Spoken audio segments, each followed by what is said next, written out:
There are over 50 forgotten Native American methods to beat freezing dead in a blizzard. And tonight, one family will need every single one. They had found the perfect place to make camp, a river valley that had sheltered their ancestors for generations. But then a warning from the land. The coyotes on the ridge fell silent. A dark, bruise-like cloud gathered in the sky. This wasn't just a storm. This was the white darkness, a killer blizzard that could freeze a person solid in minutes. Trapped inside a teepee made of just sticks and hide, their only defense was a series of tiny, almost invisible survival secrets that modern people have completely forgotten. But as the temperature plummeted and the teepee poles began to groan, would their ancestors' ancient wisdom be enough to keep them alive until dawn? Tap subscribe. That way, you won't miss new episodes. And drop your city and local time in the comments. It's always fun to see our map light up. The sun, a pale disk in a sky the color of washed-out turquoise, hung low over the western horizon, casting long skeletal shadows from the scattered, wind-scoured buttes that broke the flatness of the land. It was the time of year when the world held its breath, a vast and silent pause between the memory of golden grasses and the certainty of the deep snows to come. A dusting of white, no more than an inch, lay across the prairie, a thin sugar coating over the frozen, iron-hard earth. It was enough to trace the contours of every rise and fall in the terrain, revealing the subtle ribs and hollows of a land that appeared to the uninitiated eye to be an endless, empty expanse. The air was so clean and cold, it felt sharp in the lungs, carrying the faint, resinous scent of pines from a low ridge many miles to the north, and a cleaner, deeper smell of frozen soil and dormant life. This was the northern plains in the moon of the falling leaves, a time of travel, a time of finding, a time of preparing for the great cold that the people called Wanietu, the long and dangerous season of winter. A small group of people, a tiwahe or family, moved slowly and with great purpose across this immense, quiet landscape. They were not many, perhaps 3 generations walking together, their forms wrapped in buffalo robes and tanned deerskins that blended into the muted browns and grays of the late autumn prairie. Their movement was not a march. There was no hurry in their steps, no sense of urgency that spoke of fear or flight. Instead, it was a deliberate, patient, wandering with a clear, unspoken purpose. Each step was placed with care upon the frozen ground, each breath a small, fleeting cloud of white mist in the crystalline air. They were a small island of life in a vast sea of impending winter, and they were searching for a home. At the very front of the small procession walked a man whose age was impossible to guess in mere numbers of years. One might say he had seen 80 winters, but that would only be a scamar fraction of the story. His face was a map of those winters, a testament to a life lived under the open sky, etched with the lines of sun and wind, of laughter and sorrow. Every crease and fold held a story, every glance a lesson. He carried nothing but a single straight staff of ash wood, polished smooth by the grip of his hand over countless seasons. He used it not so much for support, for his stride was still firm and even, but as an extension of himself, a way to touch and feel the world around him. His gaze was not fixed on the distant horizon as a younger man's might be, searching for a landmark. Instead, his eyes were almost always cast downward, scanning the thin layer of snow, reading the land as a scholar reads a sacred text. The world, to him, was not silent or empty. It was alive with information, rich with a language that few still knew how to interpret. He was reading the subtle story told by the land itself, a story of wind, water, and life that would guide his family to the one place where they could survive the coming test. Behind him, walking in a loose and comfortable order, came the others. 2 women, grandmothers whose strength was not of the kind that lifts great weights, but the kind that holds a family together, walked with a quiet dignity. Their hands, though covered in hide mittens, were never still, adjusting the pack on a dog's back, steadying a child who stumbled, their eyes missing nothing. Their faces held the same calm patience as the old man's, a deep and abiding trust in his wisdom and in the knowledge they themselves carried within them. Following them were the younger men, the fathers and uncles. They were the hunters and protectors, their shoulders broad, their movements economical and sure. They carried the long, smooth lodgepole pines that had been harvested in the summer, now bundled and dragged behind them on a travois pulled by a sturdy pony. Their eyes too were constantly moving, but unlike the elders, their gaze swept the horizons, watching the distant ridges for the movement of buffalo or the telltale silhouette of a wolf pack. They were the silent guardians of the family, their presence a promise of safety and provision, and woven among them all, like bright threads in a sturdy blanket, were the children. They were bundled so thoroughly in furs and soft hides that they looked like small, round bears waddling through the snow. Their cheeks were bright red from the cold, their dark eyes wide with the wonder of the vast world around them. They did not complain of the cold or the long walk. They were learning, though they did not know it. They watched the old man, they watched the grandmothers, they listened to the profound silence of the prairie. Sometimes a child would point at a track in the snow, a perfect little triad of dots left by a field mouse, and a grandparent would nod, a silent confirmation of the observation. This was their school, this slow journey across the frozen earth.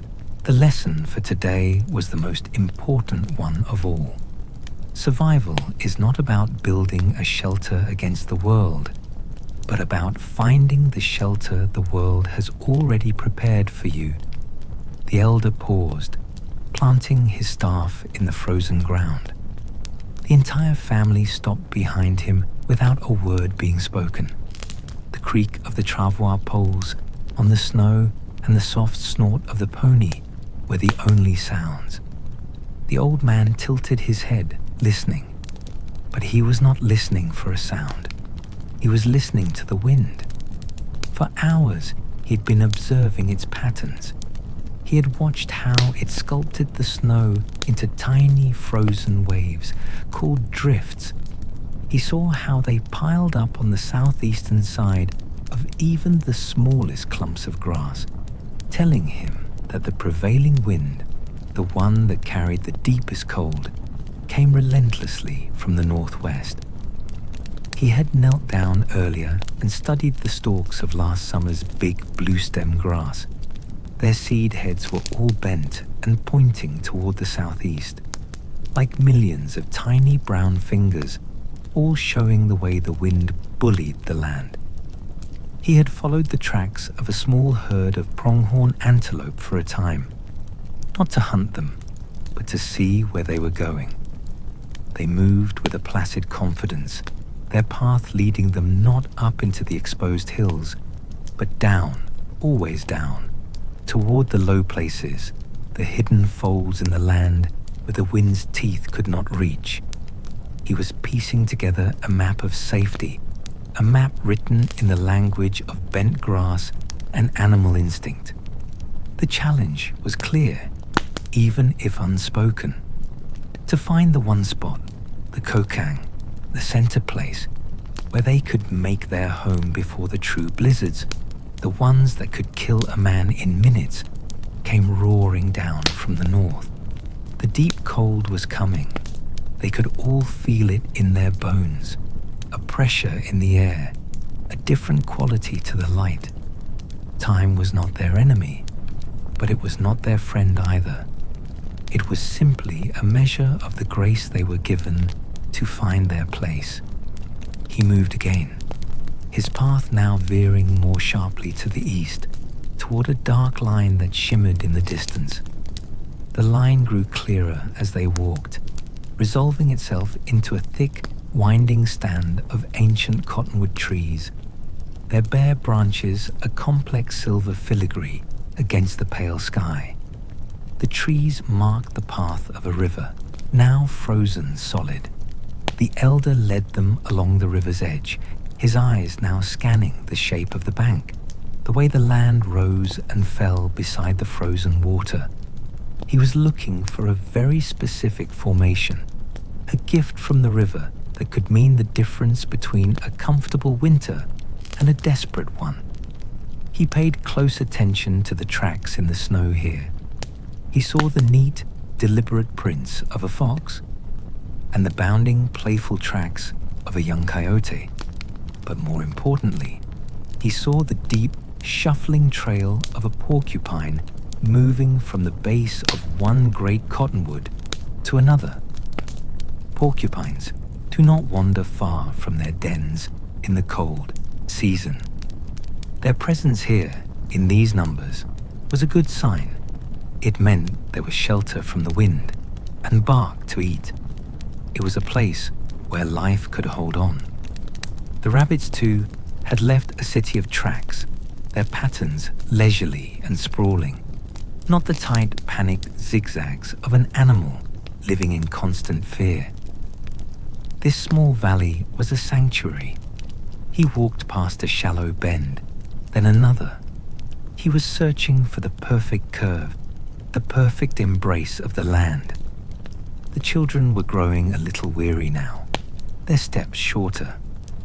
A grandmother began to hum a low, quiet song, a melody as gentle and steady as her own heartbeat, and the rhythm seemed to flow into the small bodies of the children, lending them strength.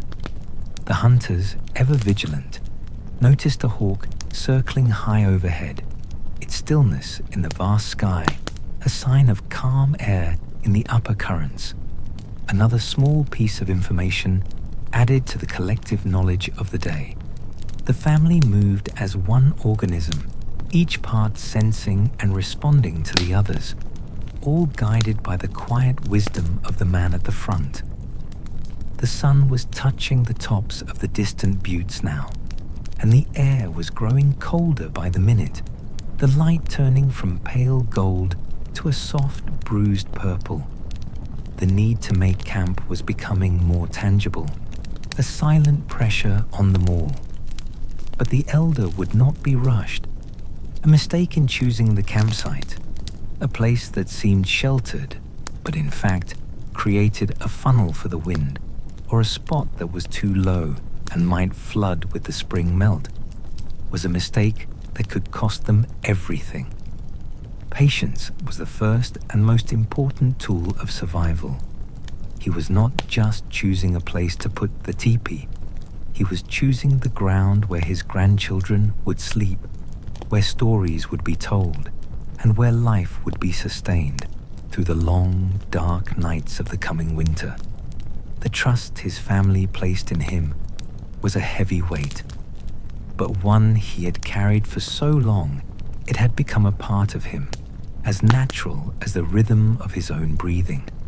And as the last light of day began to fade, he knew, with a certainty that came from a lifetime of listening to the land, that they were very, very close. Finally, after another quarter mile of walking along the frozen riverbank, the elder stopped. He did not signal with his staff or call out. He simply came to a halt, and the entire family, like a body connected by invisible threads, stilled with him. He stood at the edge of a deep, graceful curve in the river, a place where the water, in a time of flood and flow, had carved away the land to form a natural amphitheatre. Here, a thick, ancient stand of cottonwood trees grew in a perfect crescent shape, their interlocking branches forming a dense wall that followed the arc of the high bank. The base of the bank itself was a shield nearly 20 feet high, facing the northwest, the very direction from which the coldest winter winds would come.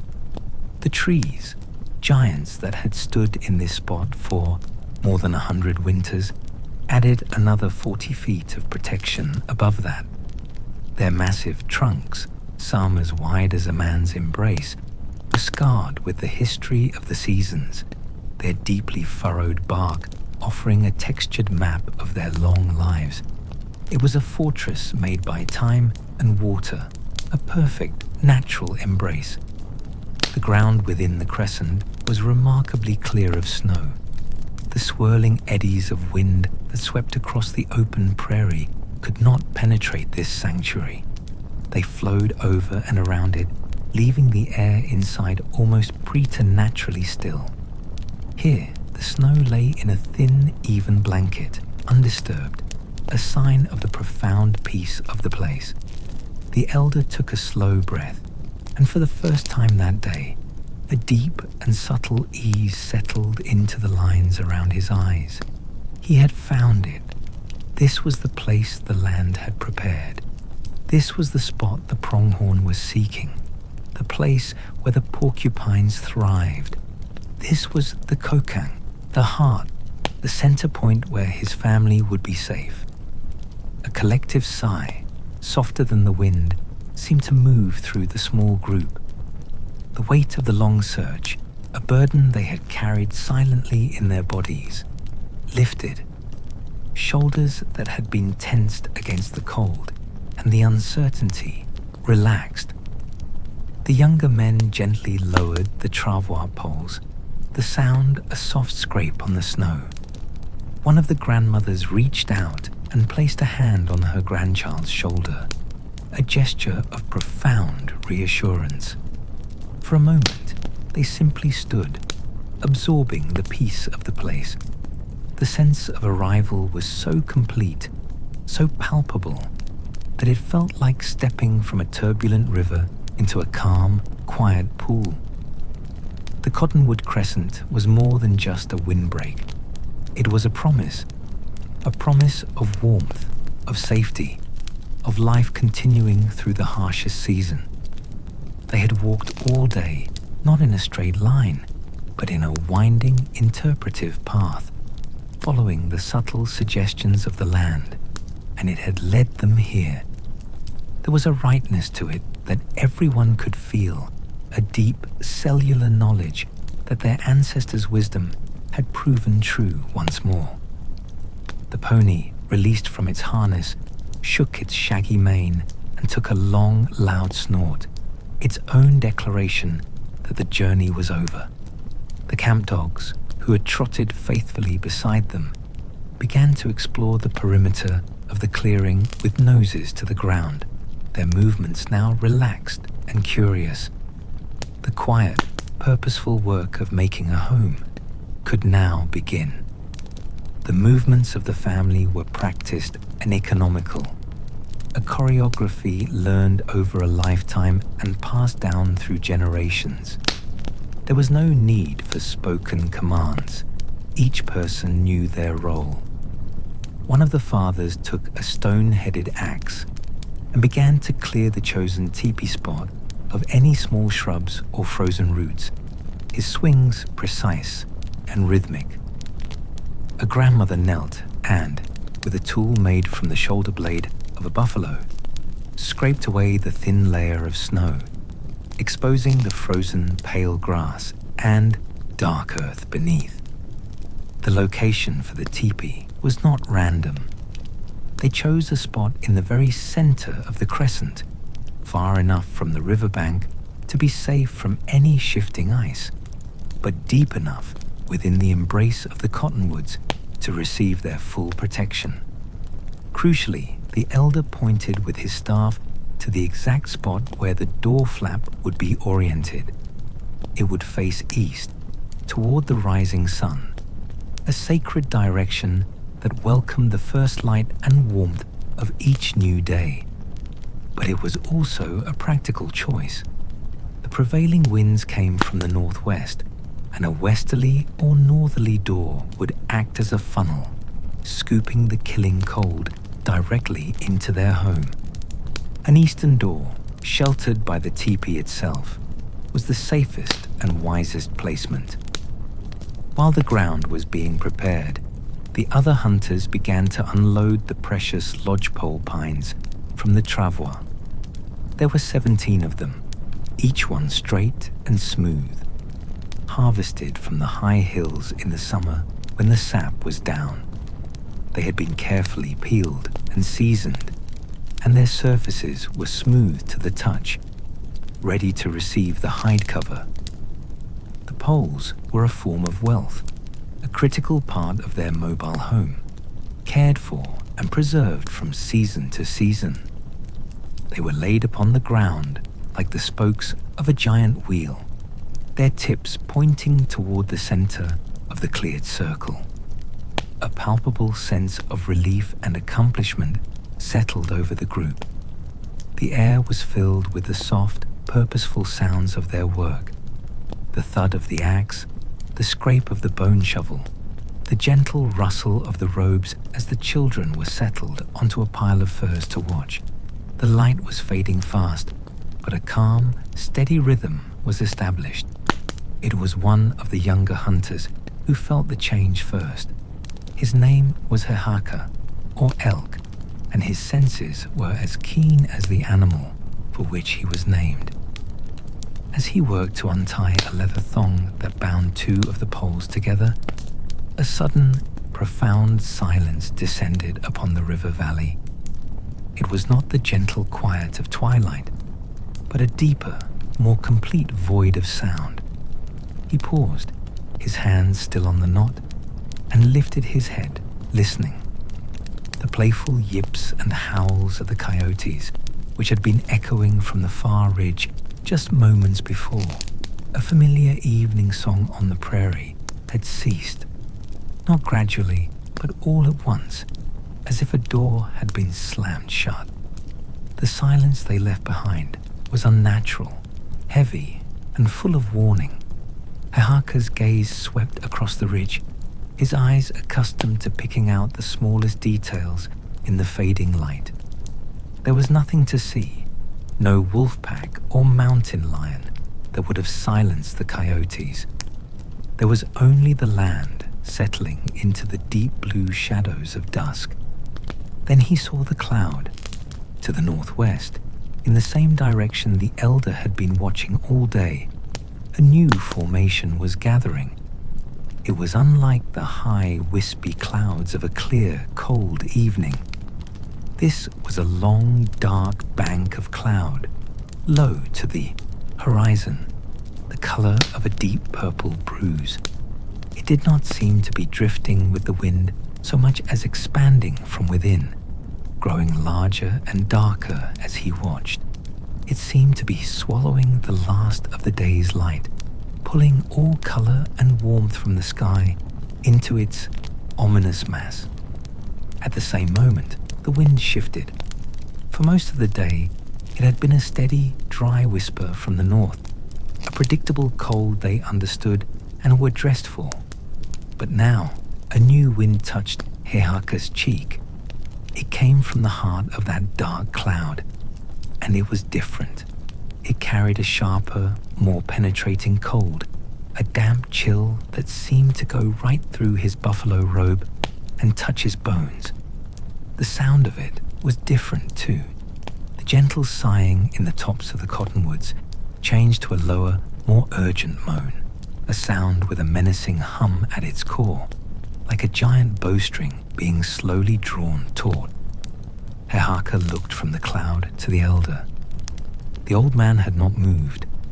He was still standing by the cleared circle, his staff planted in the ground, but his face was now turned toward the northwest. His expression was calm, his face as unreadable as a weathered stone. But Hehaka saw his slight nod. It was almost imperceptible, a tiny dip of his chin. But it was enough. The gesture was a silent confirmation of everything Hehaka had just sensed. The old man knew. He had seen the signs, perhaps had even felt them coming long before the visible evidence appeared in the sky. The silence of the coyotes, the bruised cloud, the knife-like edge of the new wind. They were not signs of an ordinary winter storm.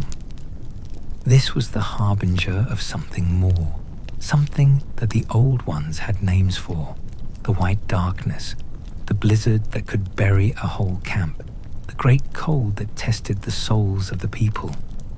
The land had given them a great gift in this sheltered crescent, but it was also sending a profound warning. They would need its protection, and soon.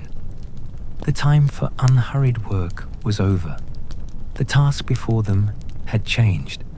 It was no longer simply about making a comfortable camp for the winter.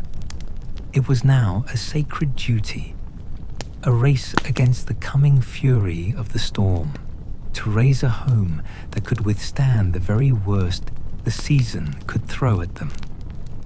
The knowledge passed down from their ancestors, the small secrets of how to tie the knots, how to bank the fire, how to read the smoke, were about to become the only thing standing between their family and the freezing dark. A new weight settled into the air, a seriousness that sharpened every movement.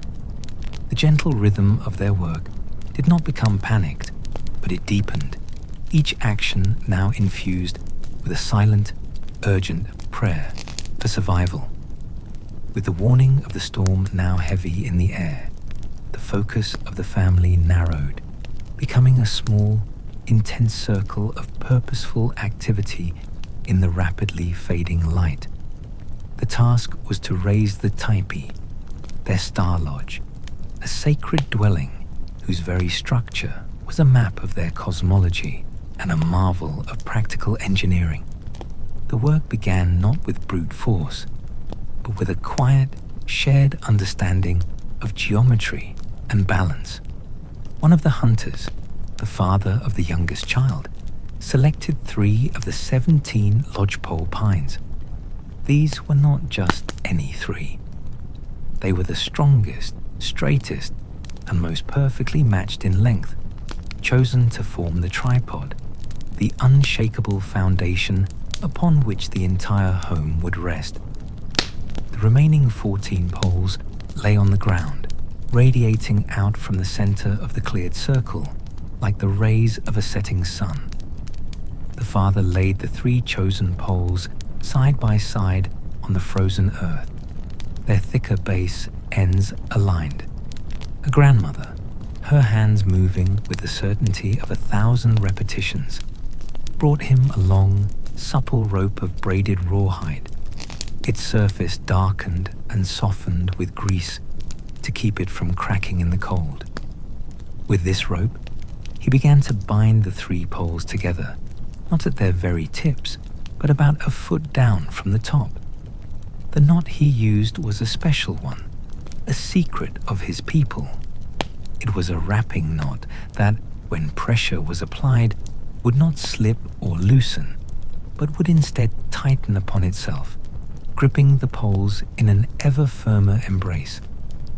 He wrapped the rawhide around the poles 7 times, a sacred number, his motions rhythmic and precise, almost like a prayer. You could hear the soft creak of the rawhide as he pulled each loop tight, a sound of immense strength being carefully applied. When the knot was complete, the real magic began. With the help of Hehaka, the young hunter, the father began to raise the tripod. He lifted the bound ends of the poles into the air, walking them up hand over hand, while Hehaka braced the base ends to keep them from slipping on the frozen ground. It was a moment of perfect cooperative effort.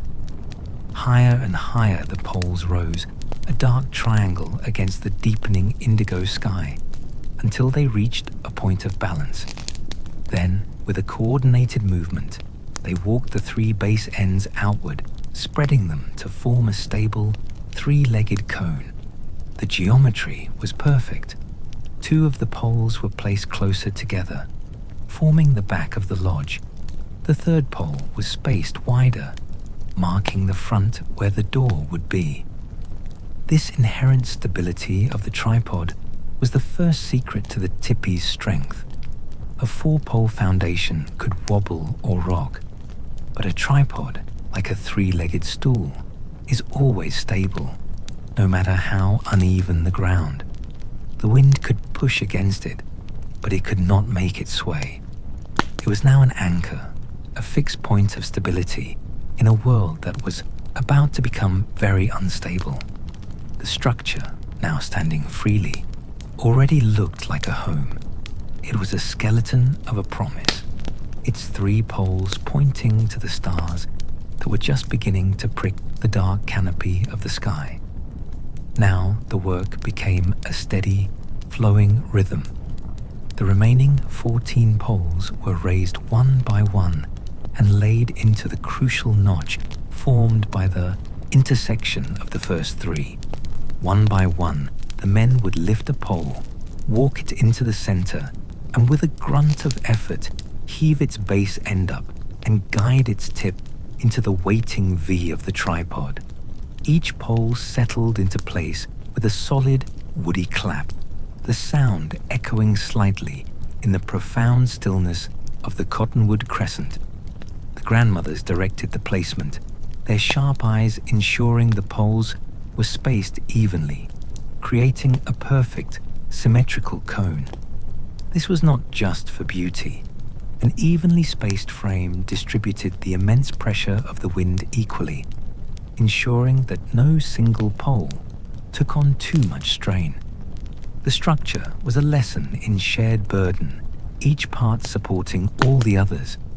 As the poles were added, the shape of the home grew, becoming a graceful conical lattice against the stars. The teepee's design was a work of genius born from generations of observation. The cone shape itself was inherently aerodynamic. The fierce prairie winds, which could flatten a square-walled structure, would simply flow around the teepee, its smooth, angled surface offering no flat plane for the wind to grip.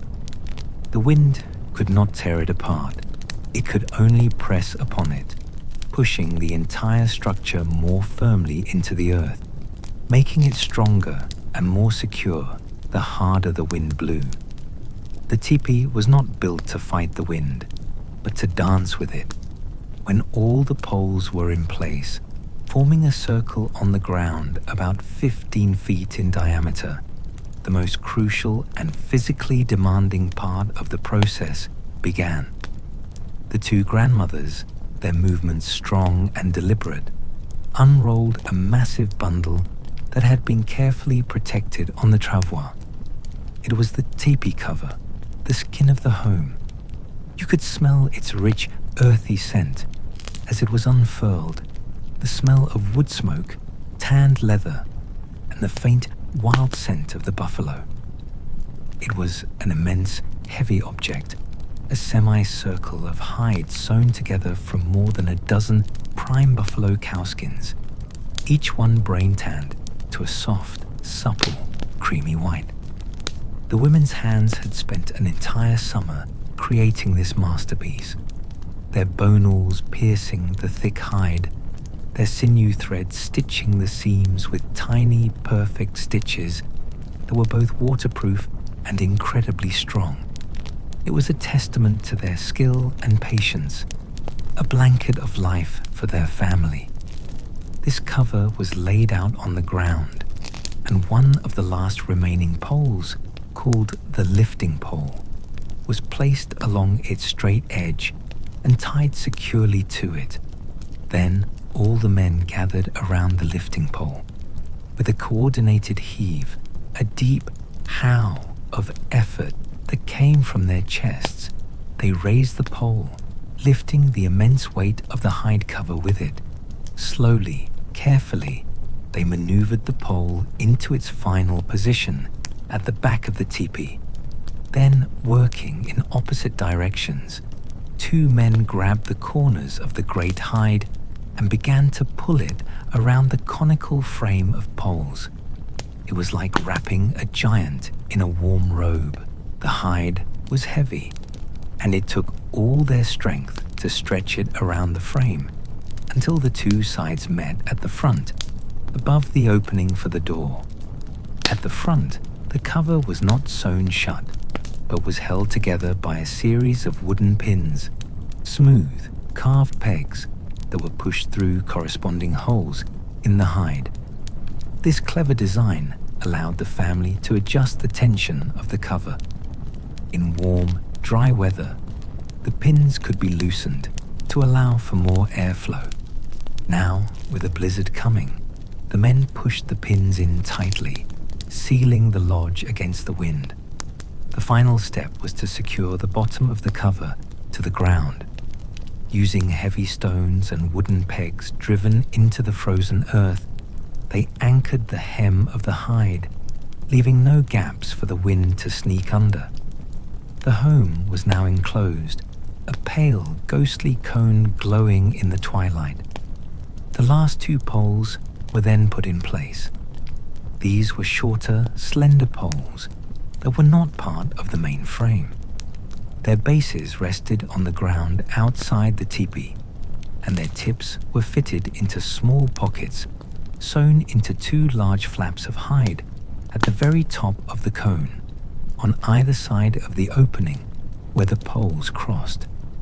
These were the smoke flaps, the lungs of the home. By moving these two poles, the family could adjust the flaps to control the draft for the fire, keeping the smoke flowing out while trapping the precious heat inside, no matter which way the wind blew. It was an ingenious ventilation system that made long-term winter living possible. As the men made the final adjustments to the smoke flaps, a palpable feeling of security filled the small clearing. They had done it. From a pile of sticks and hides on the frozen ground, they had raised a home. They had created a sanctuary, a small, secure pocket of life and order in the face of the growing chaos of the storm. The wind was moaning louder now, a constant mournful song in the high branches of the cottonwoods. But inside the circle of the teepee poles, all was calm and ready. With the great hide lodge now standing strong against the rising wind, the family moved inside, ducking through the low, east-facing doorway.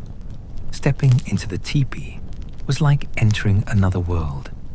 The moaning of the wind immediately softened, its sharp edge dulled by the thick buffalo skin, becoming a distant, muffled roar. The world outside, now a landscape of deep purple shadows and menacing wind, was shut away. Inside, it was a circular space, dimly lit by the last of the ambient light filtering through the smoke hole far above. The air was still and smelled richly of earth and hide. This was not just a tent, it was a home. And now, the time had come to give it a heart. The heart of any winter lodge is the fire, and its creation and management was an art form, a science passed down through countless generations, governed by principles of airflow, fuel, and sacred respect. Before a single spark was struck, the ground itself had to be prepared. The elder directed one of the younger men to a specific spot inside the teepee. It was not, as one might expect, in the exact geometric center of the circular floor. Instead, it was placed slightly forward, a foot or so closer to the door. This was the first secret of taming the fire. A central fire would draw air from all directions, creating unpredictable drafts. By placing the fire pit slightly off-center, they created a more consistent and manageable airflow.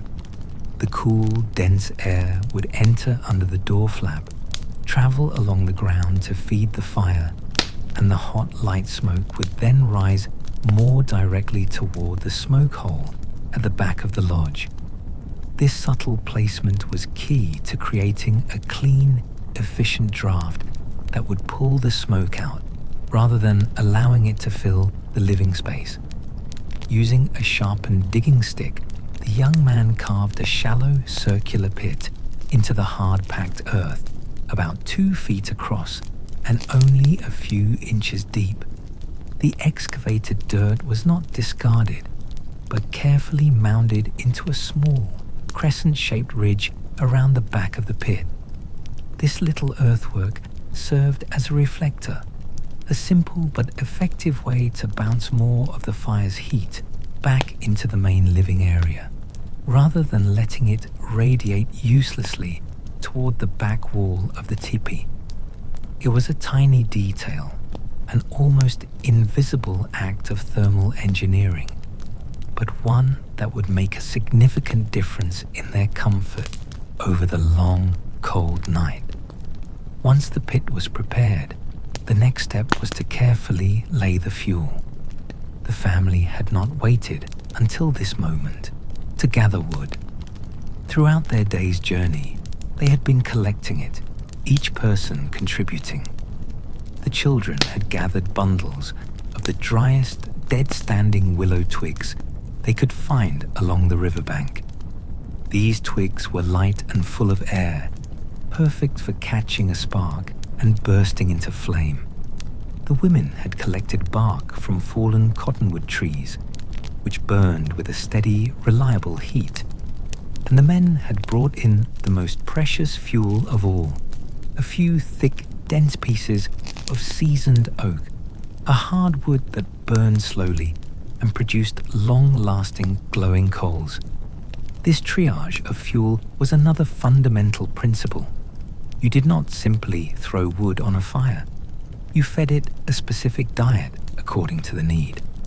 The willow was for birth, the cottonwood for life, and the oak for endurance. With the pit ready and the fuel stacked nearby, the elder knelt. He took a small buckskin pouch from his belt. From it, he carefully removed his fire-making kit. It consisted of a bow, a drill, a fireboard, and a small handful of tinder. The tinder was a fluffy, fibrous material, a combination of shredded cedar bark and the downy fluff from cattail heads, all kept meticulously dry. He placed a pinch of this tinder on the fireboard, a flat piece of dry cottonwood with several blackened, pre-drilled holes in it. He seated the end of his yucca stalk drill into one of these holes, looped the bowstring once around the drill, and placed a small, smooth stone with a depression in it over the top of the drill to act as a handhold.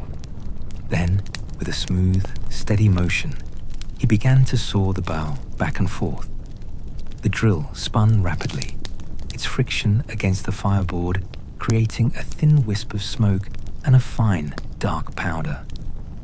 The elder's movements were unhurried, his breathing even. He was not forcing the fire, but inviting it. After a minute of steady sawing, a tiny glowing ember, no bigger than a red ant, formed in the accumulated wood dust. With extreme care, he tipped this ember into the heart of the tinder nest. He lifted the bundle to his lips and began to blow, not hard, but with a long, gentle, controlled breath. The tinder began to smoke more thickly. Then, in a sudden, magical moment, a small, bright orange flower of flame bloomed within the fluff. The fire was born. He gently placed the flaming tinder ball into the center of the fire pit, underneath a small, carefully constructed cone of the driest willow twigs. The twigs caught immediately, their crackle a welcome sound in the quiet lodge.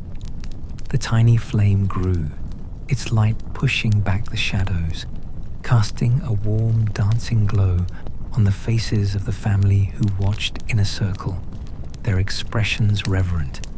As the willow twigs burned brightly, a grandmother began to add larger pieces of cottonwood bark, placing them carefully to allow for air to circulate. The fire grew stronger, more confident. The initial cloud of white smoke cleared as the draft established itself, flowing up and out through the smoke hole 17 feet above them. Now, you could see the genius of the entire system at work. The two external poles that controlled the smoke flaps were within easy reach of the doorway. One of the fathers went outside for a moment and adjusted them, turning the opening of the flaps away from the direction of the wind. This created a pocket of low pressure directly over the smoke hole, a vacuum effect that actively pulled the smoke out of the lodge. Managing these flaps was a constant, subtle art. Throughout the night, whoever was on watch would have to listen to the sound of the wind and observe the behavior of the smoke, making tiny adjustments to the flaps to keep the air inside clear and the warmth contained. It was a continuous conversation with the storm. As the fire established itself, a deep and primal comfort settled over the family. The light, the warmth, the familiar, reassuring crackle. It was the true center of their home, the anchor of their lives in the winter. The little orange flower, coaxed from wood and breath, had become a powerful heart, beating warmth and life into the shelter they had raised, a defiant beacon against the growing, freezing darkness outside. As the fire grew from a fragile flame to a steady, breathing heart in the center of the lodge, its warmth began to push back against the profound cold that had settled into the earth and the very bones of the family. The radiant heat touched their faces and hands, a welcome and life-giving sensation. But their true protection from the freezing dark came from something even closer than the fire. It came from the clothes on their backs, a second skin of hide and fur that was the culmination of generations of knowledge about insulation, moisture, and the properties of the gifts given by the animal nations. To the unlearned eye, their winter clothing might have looked heavy and primitive, but in reality, it was a highly sophisticated system of personal insulation, built on principles that modern science would take centuries to fully understand.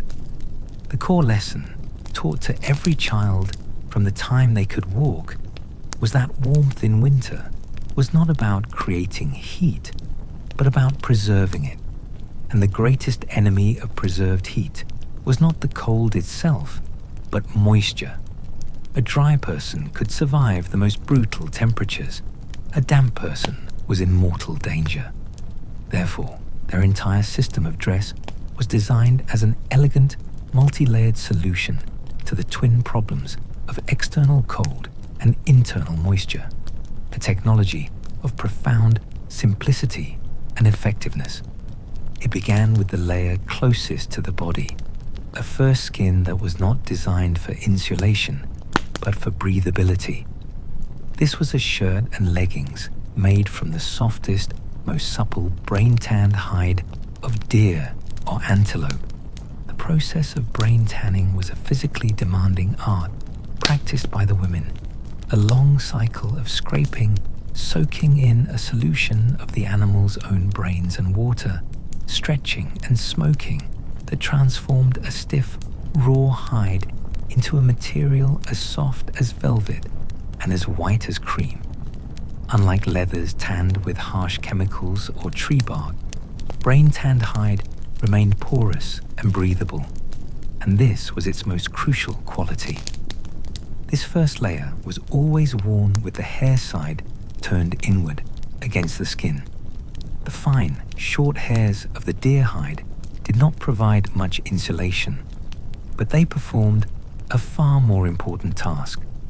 They wick away sweat. Even in the deepest cold, a person's body produces moisture, and if that moisture is trapped against the skin, it will quickly cool and begin to steal precious body heat, leading to a deadly, creeping chill. The soft hairs of the inner layer would lift the moisture away from the skin and allow it to pass through the breathable hide, where it could evaporate into the air. It was a self-regulating system that kept the wearer's skin dry and therefore warm. Over this breathable inner layer came the true shield against the elements, the outer layer. This was almost always a thick, heavy buffalo robe, a magnificent cloak made from the winter prime hide of a great bull or cow.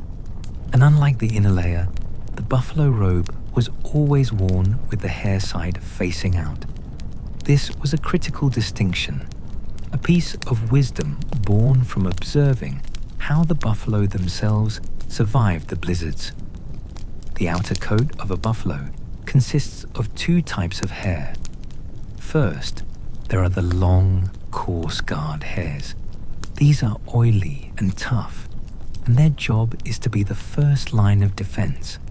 They shed snow and sleet, preventing it from ever reaching the skin, and they are so resilient they can deflect the force of the wind, breaking it up before it can penetrate deeper. Beneath these guard hairs is the second type of fur, a dense, incredibly fine and woolly undercoat. This is the true insulation. This downy fur is so thick that it traps millions of tiny air pockets. And it is this trapped, still air that provides the incredible insulating power of the robe. Air is a poor conductor of heat, and a thick layer of it, held close to the body, prevents the body's own warmth from escaping.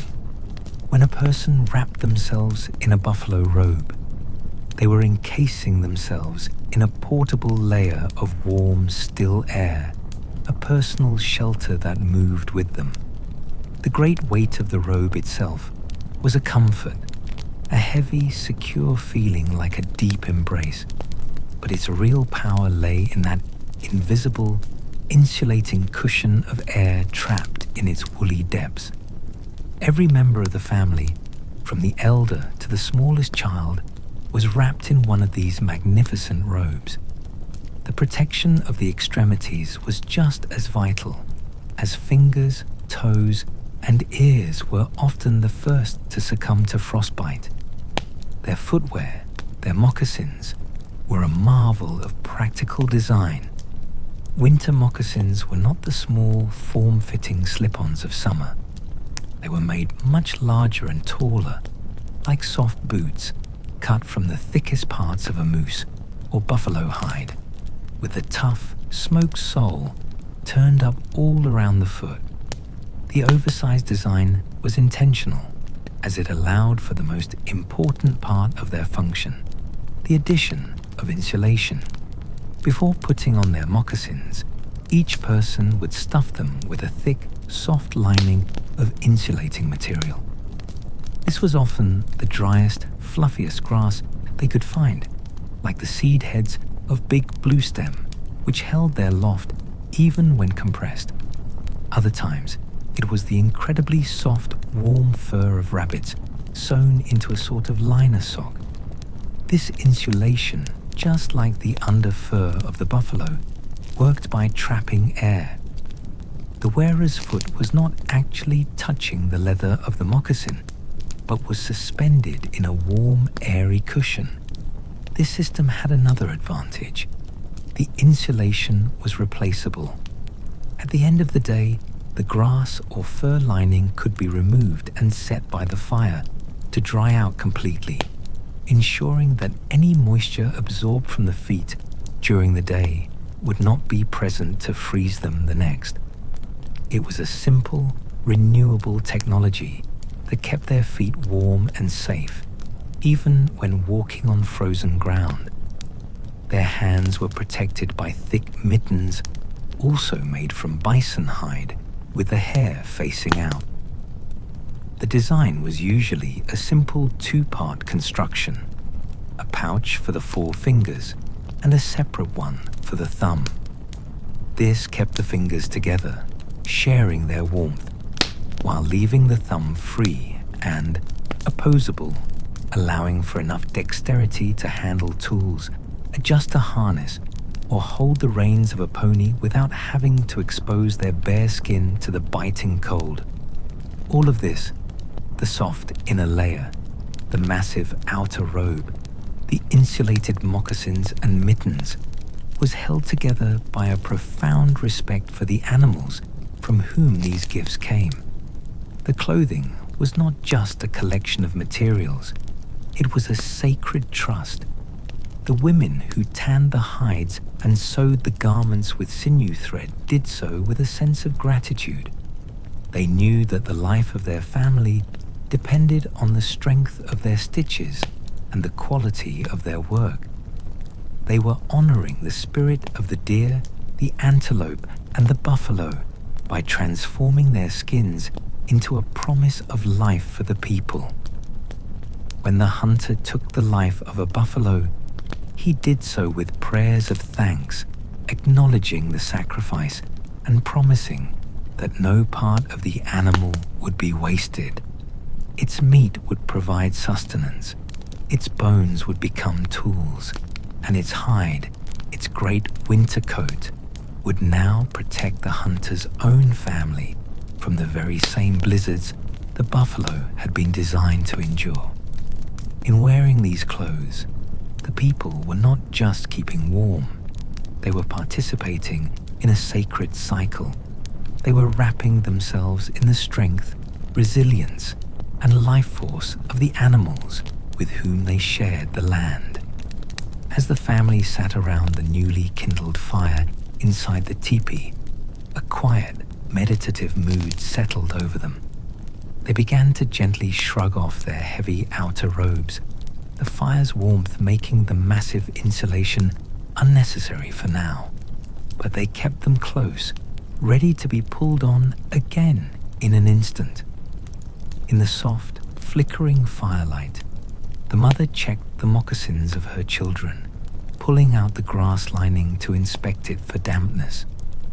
The elder sat with his robe draped over his shoulders like a king, his presence a silent testament to the efficacy of the ancient ways. Their clothing was more than just a technology for survival. It was an identity. It was a quiet declaration that they belonged to this land, that they understood its harsh demands, and that they had, through humility, observation, and respect, learned to live not in defiance of the great cold, but in harmony with it. The teepee was now a secure and warming sanctuary, a small circle of light and life sealed against the growing menace of the storm.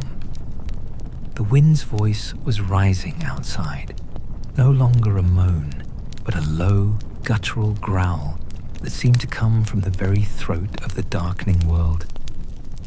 Inside, however, the family was calm. Their shelter was sound, their fire was bright, and their bodies were protected by the warm skins of the buffalo. Now, their attention turned to the final and most crucial element of their preparation: sustenance. Surviving the killing cold required a tremendous amount of energy. The human body, in its effort to stay warm, becomes a furnace, and that furnace requires a constant supply of high-quality fuel. With the storm gathering, the focus shifted to the winter pantry, not just a collection of food, but a carefully curated store of concentrated energy, the product of a summer and autumn of hard work, foresight, and deep knowledge of the land's bounty. Their pantry was not a single cupboard or a room, but a series of hidden caches, small, secret cellars dug into the frozen earth. Before leaving their previous camp, The men had retrieved the contents of these caches, which had been prepared months earlier during the season of abundance. These caches were small pits, dug deep into the ground below the frost line, lined with flat stones and layers of birch bark to keep out moisture and rodents.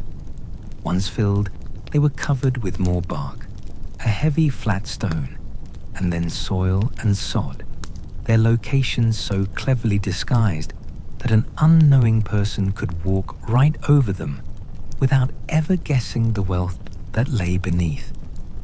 It was a simple but effective form of refrigeration and security, a way of banking the generosity of the summer against the harsh austerity of the winter.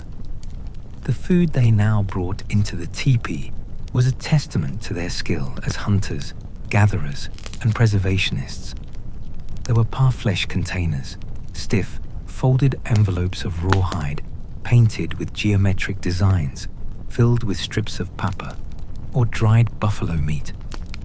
In the late summer, after a successful hunt, the women would slice the meat of the buffalo into thin, wide sheets and hang them on wooden racks to dry in the hot prairie sun and wind. The process would remove all the moisture, making the meat incredibly lightweight and preserving it almost indefinitely.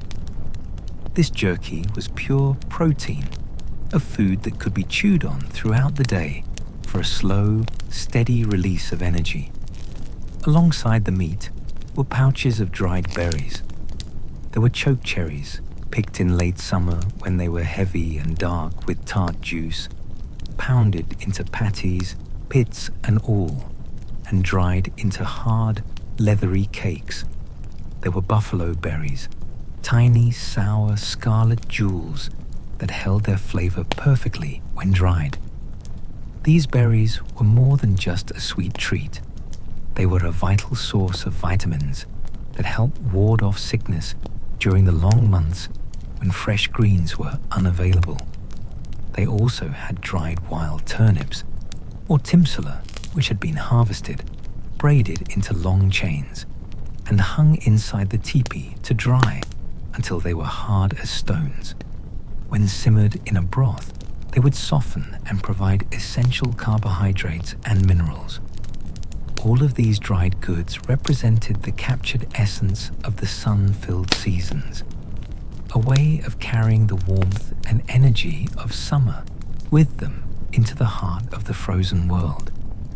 But the cornerstone of their winter pantry, the perfect survival food, was a substance known as wasna, or as it is more commonly known, pemmican. Wasna was not just one type of food. It was a complete and perfect nutritional system, a concentrated powerhouse of energy that could sustain a person through the most extreme physical hardship. Its creation was a sacred and laborious process, a ritual of gratitude that transformed the gifts of the hunt into the purest form of life-sustaining energy.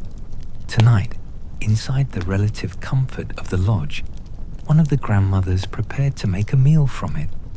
She took out a large, shallow bowl carved from a cottonwood burl and a heavy, smooth stone pestle. From a rawhide bag, she took a handful of the dried buffalo meat and placed it in the bowl. With a steady, rhythmic thump, thump, thump, she began to pound the meat, her movements economical and powerful. The sound was a soft, percussive heartbeat within the lodge. She pounded the jerky until it was broken down into a fine, fluffy, almost cottony floss. To this, she added a handful of the dried, crushed choke cherry patties. The final and most important ingredient came from a carefully sealed pouch made from a buffalo's bladder. It was tahini, rendered kidney fat. During the butchering process, the fat from around the kidneys and the rich marrow from the long bones was considered the most precious. It was carefully rendered down over a low fire into a pure, clean liquid tallow. The grandmother poured a generous amount of this golden liquid fat over the meat and berry mixture. She then began to knead the ingredients together with her strong, practiced hands, working the fat into every fiber of the meat and every crumb of the berry until it formed a dense, pliable, and incredibly rich paste. The scent that filled the teepee was complex and deeply satisfying. The savory, salty smell of the dried meat, the tart sweetness of the cherries, and the rich, clean aroma of the rendered fat. This was wasna. A small handful of this dense substance contained more calories and sustained energy than a modern person might eat in an entire meal. The combination of protein from the meat, carbohydrates, and vitamins from the berries, and most importantly, the high concentration of fat, made it a biological superfuel. Fat was the key to winter survival. It provided the most calories by weight, and it burned slowly, providing a long-lasting, steady heat from within the body.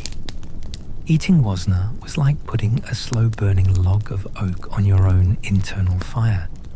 It was the food of the long journey, the blizzard, the hunt. It required no cooking, would not spoil for years if kept dry, and was so nutritionally complete that people could live on it for months at a time with no other food. This was not just a meal, it was a form of life insurance. The grandmother divided the mixture into small, dense balls and passed one to each member of the family. The taste was intense and deeply satisfying, a rich, savory, and slightly sweet flavor that spoke of the open prairie and the strength of the great herds. As they ate in the warm glow of the fire, the process of their own bodies turning this concentrated summer sunlight into internal heat began. It was a silent, internal act of fortification, a quiet ritual of fueling the furnace of life in preparation for the great cold that was now clawing at the walls of their home. Their pantry was more than just preserved food. It was preserved time, preserved sunlight, preserved life. It was the physical manifestation of their foresight, their hard work, and their intimate, grateful relationship with the world that sustained them. With the teepee raised, the fire established, and their bellies full of the rich, sustaining warmth of wasna, a deep and settled quiet descended upon the family. The storm had not yet struck with its full fury, for now it was a constant, growing presence on the other side of the hide walls, a deep, resonant hum that served as a bass note to the calm melody of life within. In this peaceful interlude, this eye of the impending hurricane, the true rhythm of the camp emerged. It was a serene and ordered world, a small island of life where every object had a place and every person had a role, all dictated not by rigid rules, but by a seamless, unspoken choreography that had been practiced for so long it had become instinct. This was the system at its peak, a perfectly functioning testament to inherited knowledge, a quiet demonstration of how a community could create profound security and comfort with nothing more than wisdom, cooperation, and a deep respect for order. The space inside the teepee, though circular and open, was meticulously organized. The area around the door was reserved for the storage of firewood, stacked neatly according to type, the quick-burning willow for starting, the steady cottonwood for the long evening, and the precious, slow-burning oak for the deep night. The back of the lodge, the place of honor opposite the door, was where the elder sat and where the family's sacred bundle was kept, wrapped carefully in painted rawhide. The rest of the perimeter was divided into individual family sleeping areas, each marked by a willow rod backrest and a foundation of soft buffalo robes. Tools and personal belongings were not scattered about, but stored with purpose. A hunter's bow and quiver of arrows were hung from a lodgepole, always in the same spot, so they could be found instantly, even in complete darkness. A woman's sewing kit, a beautiful buckskin pouch containing bone awls, needles, and spools of sinew thread, was tucked securely into the fold of her bedding. This precise organization was not for the sake of mere tidiness. It was a critical survival strategy. In an emergency, in the disorienting dark of a winter night, knowing the exact location of a tool, a weapon, or a piece of clothing could mean the difference between a swift, effective response and a deadly fumbling. It was a physical manifestation of a calm and ordered mind. Even the non-human members of the camp had their place and their duty. The family's 2 dogs, shaggy, wolf-like creatures of indeterminate breed, were not treated as pampered pets, but as essential working partners. Now, with the camp established, they were not inside curled by the fire, but had taken up their posts just outside the teepee entrance. There, curled into tight, furry balls, with their tails over their noses, they appeared to be sound asleep. But they were not. Their ears, ever attuned to the sounds of the wild, were constantly twitching, sampling the wind for any unfamiliar scent, listening for any sound that was out of place. They were the camp's early warning system, their senses far more acute than any humans.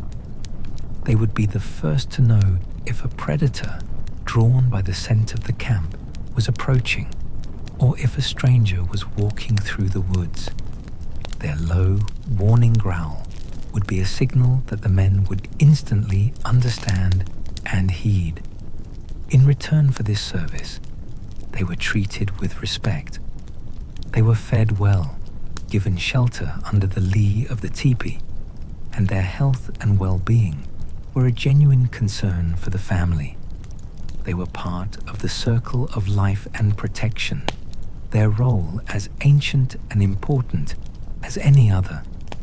The work of the camp, even in this settled moment, continued with a quiet, unhurried purpose. The children, who had watched the raising of the lodge with wide eyes, now had their own small but important chores.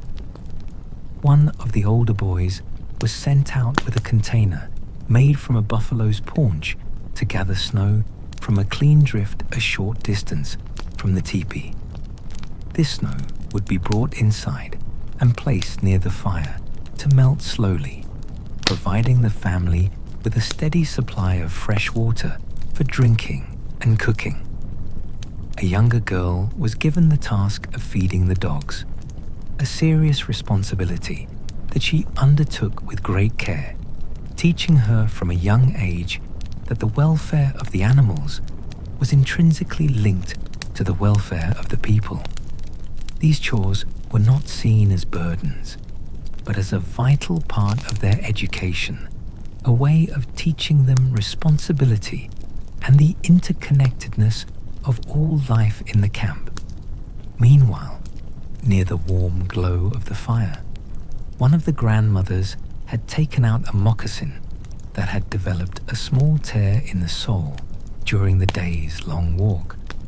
With a bone awl, she pierced the thick, smoked hide, and with a strand of sinew thread, she began to stitch the tear with small, neat, incredibly strong stitches. Her hands moved with a fluid, practiced grace, her movements as calm and rhythmic as her breathing. As she worked, she began to tell a story. She did not raise her voice or announce it. She simply began to speak in a low, soft tone, her words weaving into the fabric of the evening's quiet. The story was about a young hunter who, caught in a sudden snowstorm, had lost his way. The grandmother's voice described the blinding snow the disorienting wind, the hunter's growing fear. But then she described how the hunter remembered the teachings of his grandfather. He knew not to panic, not to run. Instead, he found a deep snowdrift against a cut bank, and he dug a small cave into it, just big enough for his body.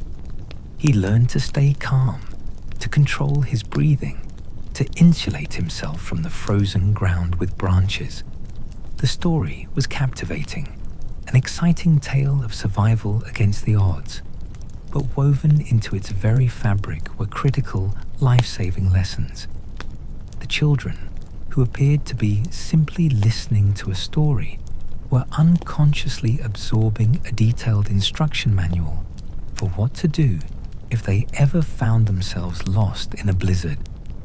The teachings were not delivered as a dry lecture, but wrapped in the memorable and emotionally resonant package of a story. This was the way knowledge was passed down, not as a set of rules to be memorized, but as a living part of their culture, as natural and essential as the fire that warmed them. The serene peak of the evening arrived as the mother dipped a ladle carved from horn into a pot that had been simmering at the edge of the fire.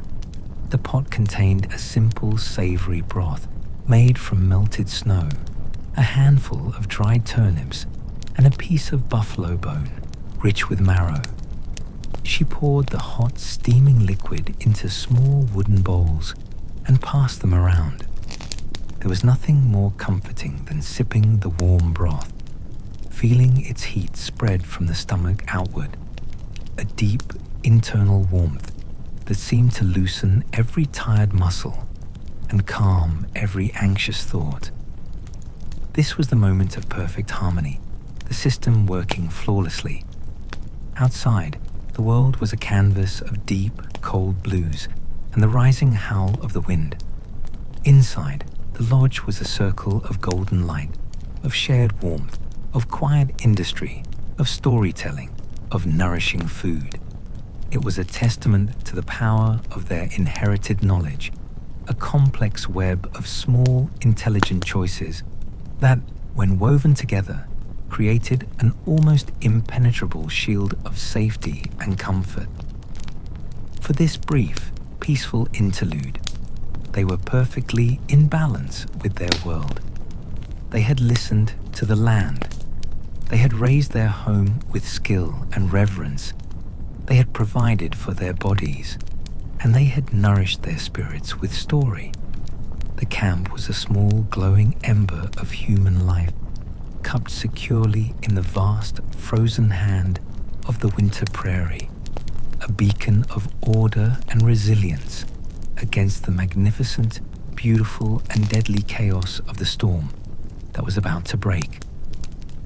The period of serene stability, the calm and ordered rhythm of the evening, did not end with a sudden clap of thunder or a dramatic event. Instead, it dissolved, slowly at first, and then with an undeniable, accelerating force as the storm that had been a distant threat finally arrived. The first sign was a change in the sound of the wind. The low, steady moan that had been the background music of their evening began to climb in pitch, rising to a steady, house-shaking roar. It was a sound of immense and terrifying power, a physical pressure of noise that seemed to vibrate not just in their ears, but deep within their chests. The wind no longer flowed around the teepee. It threw itself against it, a relentless, violent assault. The thick buffalo hide, which had been a still and silent wall, now rippled and snapped under the incredible pressure. The sound like a volley of whips cracking in the darkness. The world outside the teepee simply ceased to exist. Any sense of the cottonwood grove, the frozen river, or the open prairie was completely obliterated, erased by a solid, churning wall of white. It was the white darkness, the Taitanga, the big wind that the old stories warned about.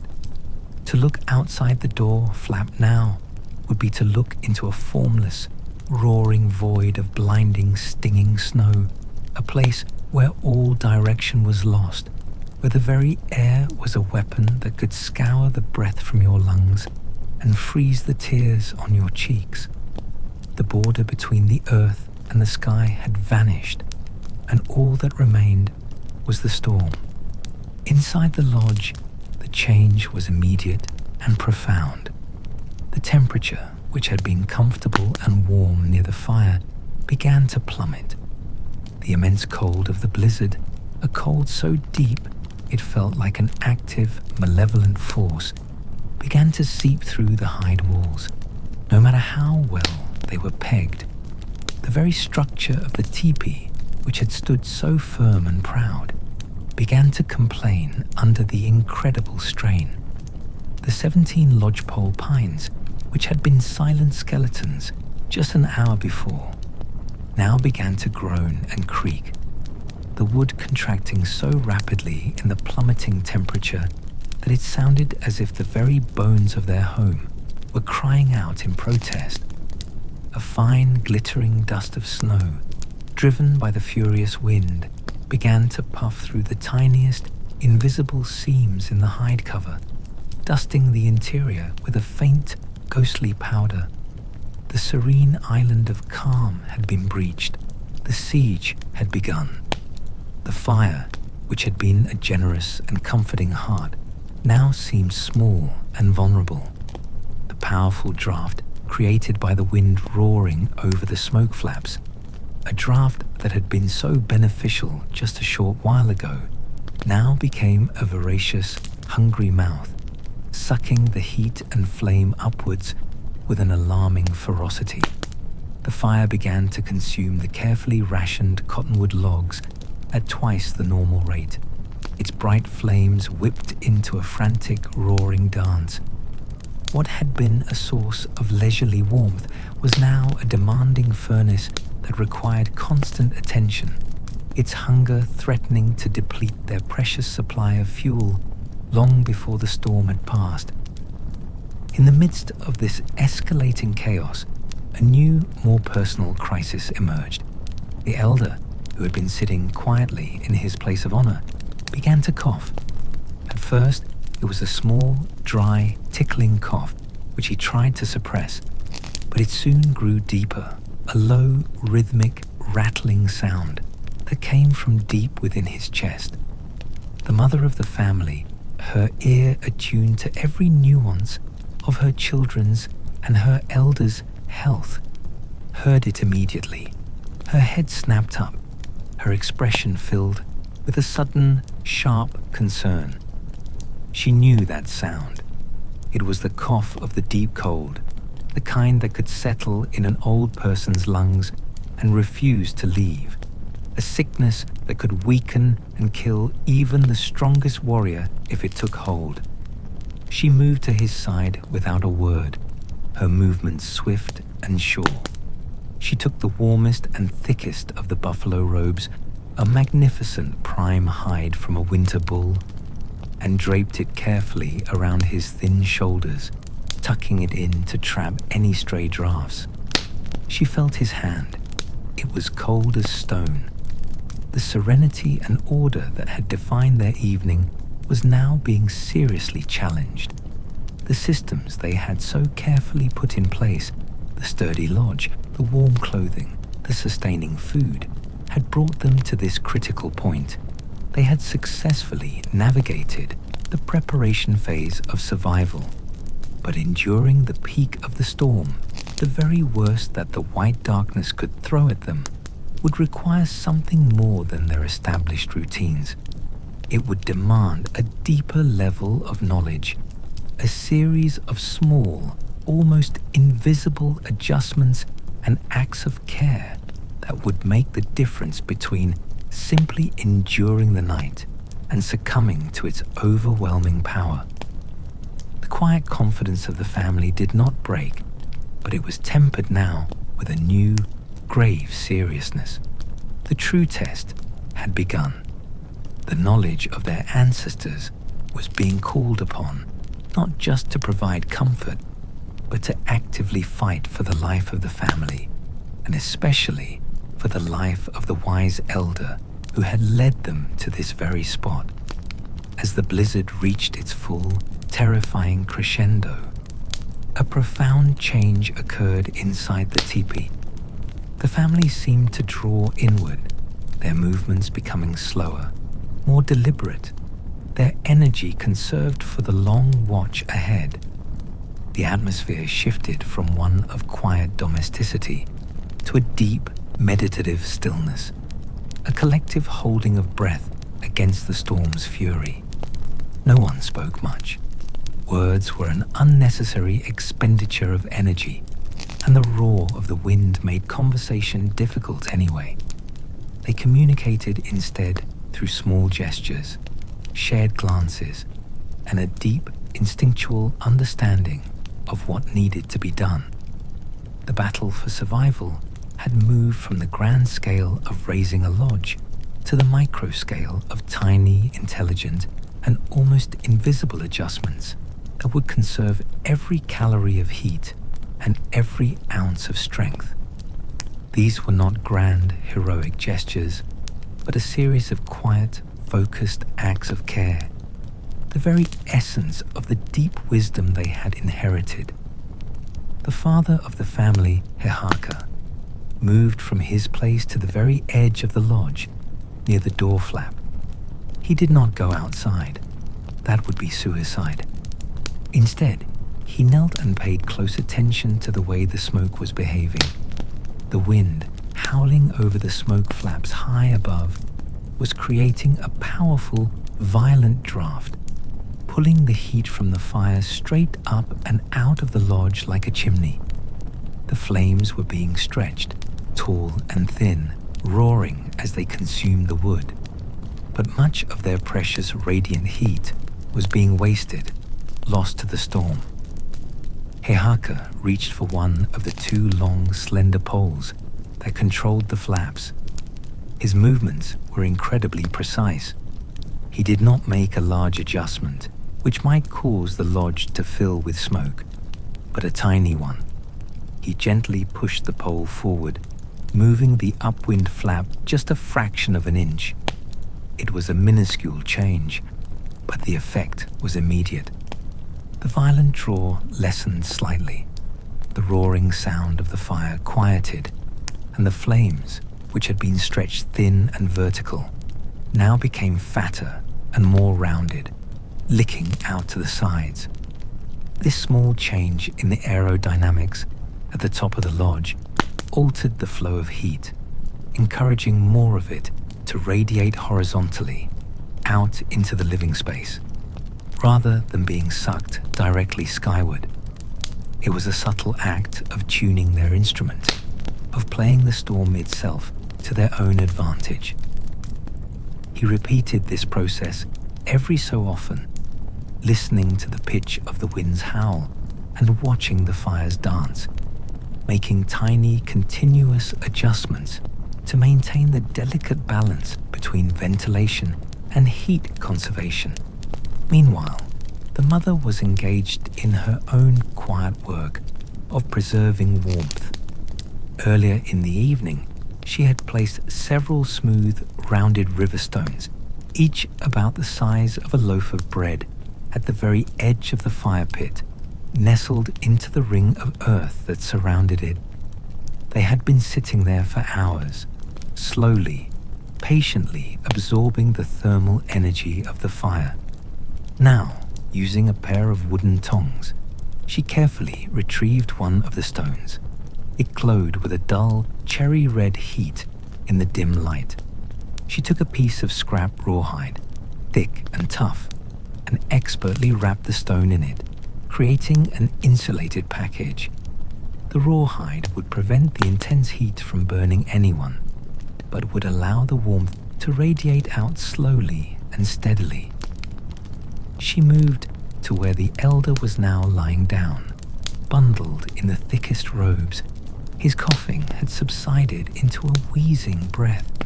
She gently lifted the edge of his buffalo robe and tucked the warm, hide-wrapped stone into the bedding near his feet.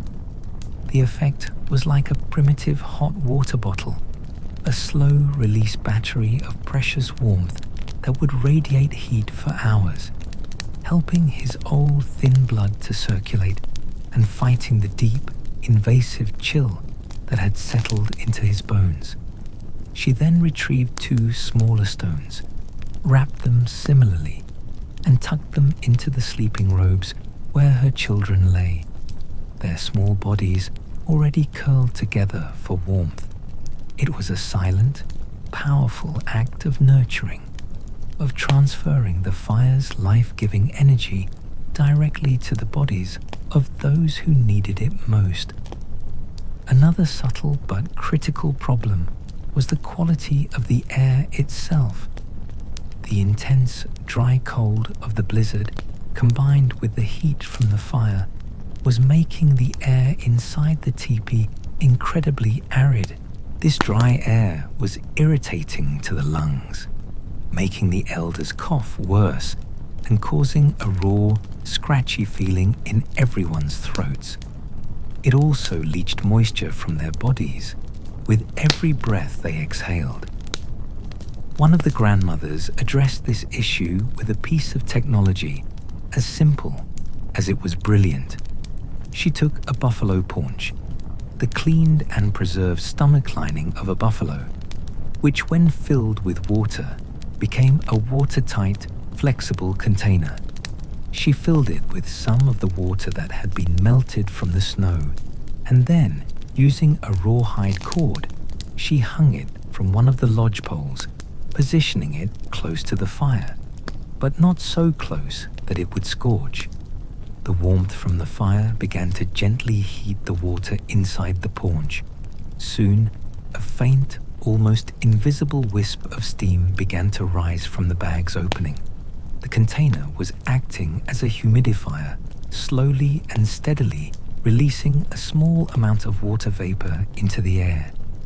The effect was not dramatic, but it was significant. The air lost its sharp, dry edge, becoming softer and easier to breathe. The small amount of added humidity soothed their throats and made the atmosphere within the lodge far more comfortable and healthy. It was a small act of environmental control, a way of transforming the harsh, dry air of the blizzard into a gentler, more breathable medium. The family settled into a state of deep conservation. They lay under their heavy buffalo robes, moving as little as possible, their bodies curled to reduce their surface area and preserve their core temperature. They were no longer sitting up and talking, but had entered a state of watchful, patient waiting. They were not asleep, but in a kind of waking hibernation, their senses still alert to the state of the fire and the sound of the storm, but their physical energy carefully guarded.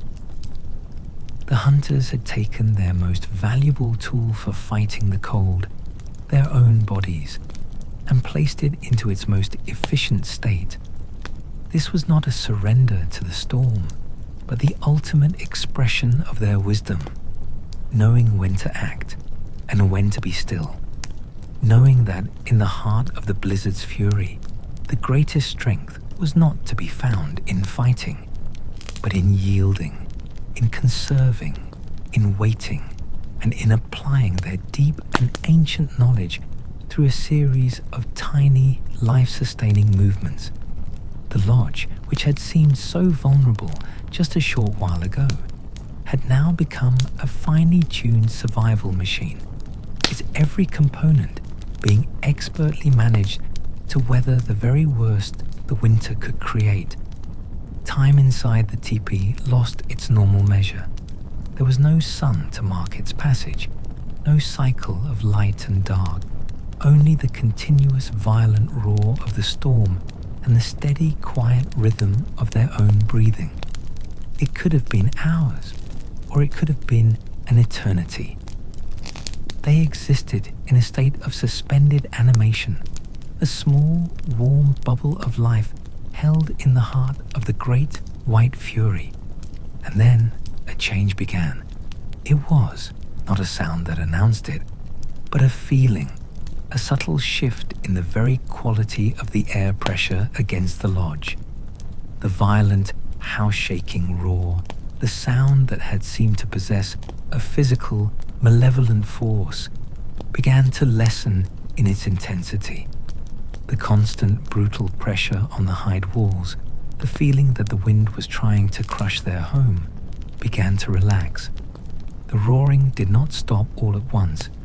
Rather, it began a slow, gradual descent, stepping back down the scale of its own fury, from a scream to a roar, from a roar to a howl, and finally back to the low, mournful moan that they remembered from the evening before. Inside the lodge, everyone was awake, even the children. They had been in that quiet, energy-conserving state for so long that their senses were heightened, exquisitely attuned to the slightest change in their environment. They lay still under their robes, not speaking, simply listening. The furious flapping and snapping of the teepee cover ceased, replaced by a profound and heavy silence. The lodge poles, which had been groaning and creaking under the strain of the cold and the wind, fell silent. The absolute, all-consuming violence of the storm had passed. The siege was over. Inside, the fire was now no more than a deep, circular bed of glowing red embers, a pool of soft, orange light in the center of the dark lodge. Throughout the night, the man on watch had carefully fed it, but in the final hours, as the storm's fury peaked, he had switched from the fast-burning cottonwood to the dense, precious oak. The oak logs did not produce bright, dancing flames, but instead burned down into long-lasting, intensely hot coals. As the last of the logs were consumed, he had carefully banked the fire, using a layer of soft, white ash to cover the glowing embers. This technique, another piece of ancient wisdom, was like putting a lid on a pot. The ash choked off the supply of oxygen, preventing the coals from burning out, and it insulated them, preserving their heat for many hours. Now, in the deep quiet that followed the storm, the fire was sleeping, not dead, its life force held in quiet reserve, waiting to be awakened. The resolution was not a sudden, dramatic victory. There was no cheering, no great celebration. It was a slow, gentle, gradual return to peace. In the profound silence, a new sound became audible, the most reassuring sound in the world, the steady, calm, rhythmic breathing of each member of the family, the quiet inhale and exhale of the children, the deeper, slower breath of the adults, and, most importantly, the soft, even breath of the elder, who was no longer wheezing, his cough now gone, his body warm under the pile of robes and the gentle, radiant heat of the Riverstone. The circle of the family was unbroken. The warmth had been held, the breath had been steady. The tiny human flame of their life had not been extinguished by the great cold. They had faced the white darkness and had endured. As the silence deepened, another change began to filter into the lodge. At the very peak of the teepee, around the edges of the smoke flaps, a subtle shift in the quality of the darkness began to occur. The absolute, inky black of the deep night was slowly, almost imperceptibly, giving way to a faint, soft charcoal grey. It was the first tentative hint of the coming dawn, the breath of the new day. The father of the family, Hehaka, was the first to rise. He moved with the same deliberate calm that had guided all his actions through the night. There was no haste, no sense of urgency now. He went to the sleeping fire. With a small stick, he he gently brushed away the protective layer of grey ash from the top of the embers. As the oxygen in the air hit the coals, they immediately began to glow more brightly, a vibrant, pulsing orange. A soft, radiant heat washed out from the fire pit. The life of the fire had been preserved. He then took a few of the driest, finest willow twigs and placed them carefully on top of the glowing bed of coals. For a moment, nothing happened. Then, a thin white wisp of smoke curled up from the twigs. A tiny red spark danced along the edge of one, and then, with a soft whoosh, the twigs burst into flame. He Haka gently added a few more, coaxing the flame, nurturing it, helping it grow from a small, fragile thing into a confident, young fire. The light and warmth began to fill the teepee once again, chasing away the last of the night's deep chill. It was a ritual of renewal, a quiet, daily miracle of rebirth. The storm had passed, the night was over, and the heart of their home was beating strong once more. The rest of the family began to stir, roused not by an alarm, but by the returning light and the gentle, crackling voice of the newly awakened fire. They sat up, pulling their warm robes around them, their faces illuminated by the firelight, calm and full of a quiet, unspoken gratitude. The fire, reborn from its own embers, now burned with a cheerful, steady light, its warmth and gentle crackling filling the peaceful silence of the lodge. With the immediate ordeal over, the father of the family, He Haka, moved to the entrance of the teepee. He lifted the stiff, frozen edge of the high door flap and pushed it aside. The world he revealed was one utterly transformed. Where there had been a landscape of muted browns and frozen earth the evening before, there was now a universe of profound and blinding white. The blizzard had buried the world under a deep, pristine blanket of new snow, a soft, silent shroud that covered everything. The snow had smoothed away all the sharp edges of the land, softening the contours of the riverbank, mounding up in great sculpted drifts against the trunks of the ancient cottonwoods, and turning the familiar river valley into a strange and beautiful new country. The air itself felt different. It was so profoundly cold and still that it felt solid, crystalline, a substance to be moved through rather than just breathed. There was not the slightest whisper of wind. The great roaring voice of the storm had been replaced by a silence so deep it seemed to have a weight and a presence of its own. As he stood there, watching his breath form a thick, white cloud in the motionless air, the sun began to rise. It cleared the eastern ridge, a perfect, incandescent disk in a sky of the purest, palest blue. Its light struck the new snow, and in an instant, the entire valley was set ablaze with a quiet, cold fire. Every single snowflake, every ice crystal, caught the low-angled sunlight and fractured it into a million tiny points of light, glittering like diamonds, shimmering with all the colors of the rainbow. It was a sight of breathtaking, almost overwhelming beauty, a world washed clean and made new. The family gathered behind him at the doorway, their faces filled with awe. They did not speak of victory or of conquering the storm.